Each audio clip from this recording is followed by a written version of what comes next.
Mr. Haokip, since you are traveling and there is a connectivity issue, I want to still stay with you. Savio, please bear with me. I'll have a couple of more questions with Mr. Haokip and then come back to you. Mr. Haokip, you know, whenever we have discussed Manipur, it's really unfortunate whatever has happened over the past year and a half or more. But then subsequently, we have seen a national security angle also emerge.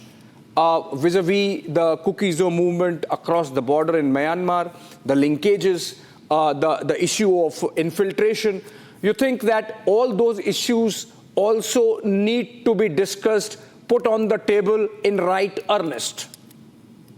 Positively, but I would also like to clarify very clearly that there's no Kuki-Zo movement across the border of the country. The Kuki-Zo movement is strictly confined within the country and within the state of Manipur.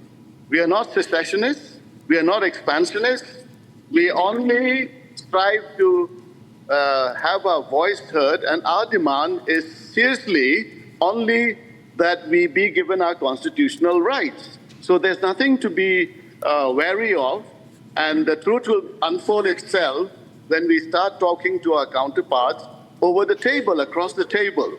And talk is something that we are in favor of because we want solution within the constitutional framework. We are Indian nationals and we believe in the Union of India being strengthened, and we want to be a part of that, not against that. I appreciate you said that there is no connection with the Kuki-Zo movement across the border. I appreciate that you say it's not what the Kukis have been demanding is in no way secessionist or expansionist. I also appreciate that you want to focus on constitutional rights and want to strengthen the Union of India.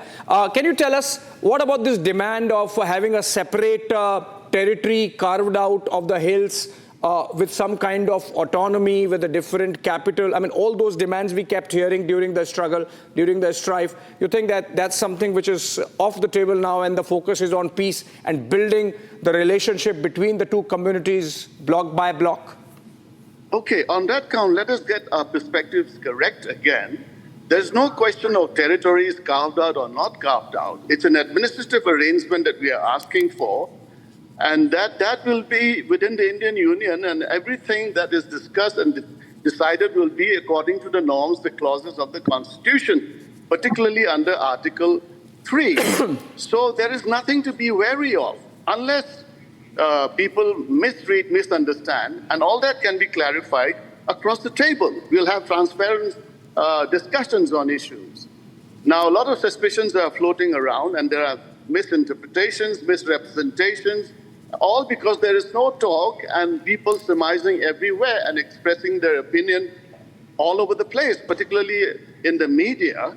So now, to trash through all that, the best thing is for the center state and our Kuki-Zo groups to sit together and chalk out a solution that will be beneficial to all communities.